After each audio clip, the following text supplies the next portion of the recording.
Muy buenos días. Hola, ¿dónde estoy?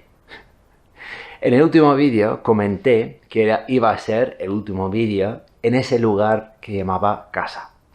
Ahora estoy en este lugar que estoy aprendiendo a llamar casa. Y esto viene a cuento porque de lo que quería hablar hoy es el tema que ha sido un poco predominante en mis últimos textos, que es estar presente. Y pues quería cambiar un poco el enfoque a este tema tan importante como es vivir en el aquí y en el ahora. Y quería profundizar un poquito mirándolo desde una parte un poco más patológica. ¿Qué quiero decir con esto?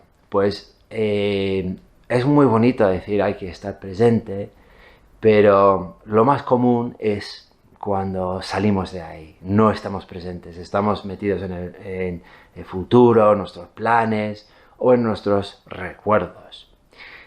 Vale, y para entender esto, lo que me gustaría hacer es compartir un poquito de teoría de la terapia Gestalt, que es lo que hago yo. En la terapia Gestalt, una cosa que hacemos mucho es hablar o conceptualizar el tema de la figura y el fondo. ¿Y esto qué quiere decir? Pues si imaginamos cualquier cuadro, que podría ser mi camiseta, pues tenemos una figura, que es la parte más predominante, y el fondo. Y esto en la vida real es el tema del organismo, o sea, uno mismo, y el entorno en el que vive ese ser. Y la realidad es la relación entre ese organismo y ese fondo. Lo más importante de todo es tener claramente puestas las límites entre una cosa y otra. Y lo que pasa cuando estos límites no se respetan, no se conocen, pues entonces entramos en la crisis de no estar presente.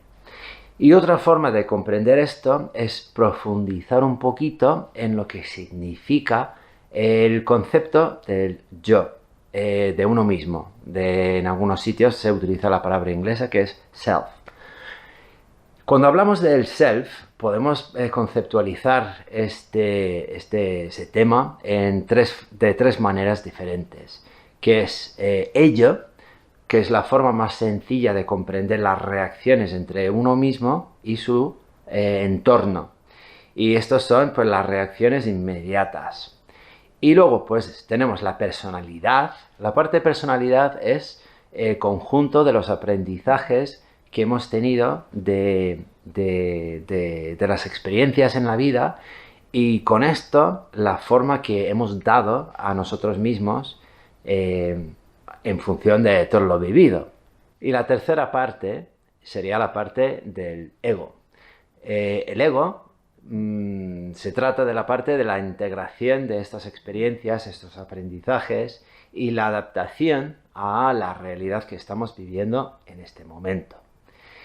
Y teniendo esto en cuenta, pues cuando pensamos un poco en la crisis, es la falta de adaptación al presente de alguna de estas maneras.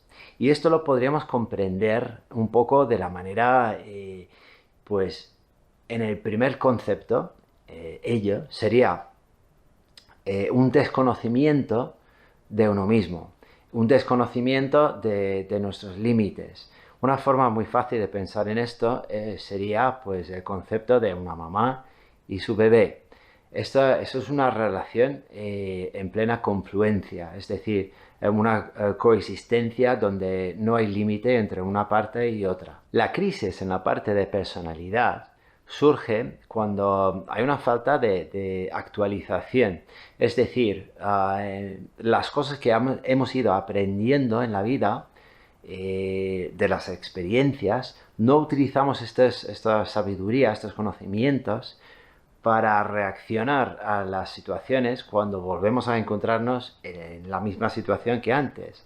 Porque en la vida siempre hay pues, una serie de patrones que se van repitiendo y cada vez que nos encontramos en esa misma situación se supone que utilizamos lo que hemos aprendido las veces anteriores para hacerlo de una forma diferente. Y pues finalmente, pues si nos quedamos en la parte del yo o del ego, pues lo que suele pasar es un rechazo de la situación. Y esto puede suceder de varias maneras, pero lo más típico es esto no me corresponde a mí o todo el mundo está en mi contra, que es una proyección. Que por cierto, lo anterior es una introyección, es decir, cuando cogemos ideas desde fuera y nos lo creemos. Si esto no es para mí, ¿según quién? Si el mundo está en contra de mí, ¿y cómo lo sabes tú? Hay también otra estrategia de evasión del contacto con la experiencia, sería la retroflexión, que es el caso de yo no puedo pedir ayuda, yo no quiero pedir ayuda, esto es para mí, solamente para mí. Esta teoría nos da una manera de comprender hasta cierto punto lo que está pasando cuando nos conectamos con el presente, cuando salimos del aquí y del ahora y evitamos ese contacto. Esto es el primer paso. El segundo paso es reconocer esa desviación de la atención en uno mismo y pues un poco poner en marcha un plan para enfrentarnos a esta realidad. Muchas veces lo más conveniente en este caso es contactar con un profesional. Pero, como siempre digo, cualquier proceso psicológico empieza en uno mismo. La responsabilidad es 100% tuya. La responsabilidad de reconocer lo que estás haciendo y de qué te está sirviendo ese comportamiento, que muchas veces es un comportamiento que en algún momento de la vida ha tenido un uso, pero ahora mismo simplemente carece de esa utilidad. Y entonces, pues con esto quería dar una pequeña introducción a la crisis del contacto con el presente que suele llevarnos hacia sitios un poco más oscuros. Y muchas gracias por estar ahí como siempre y os animo a compartir conmigo cualquier observación en los comentarios abajo o de forma más directa.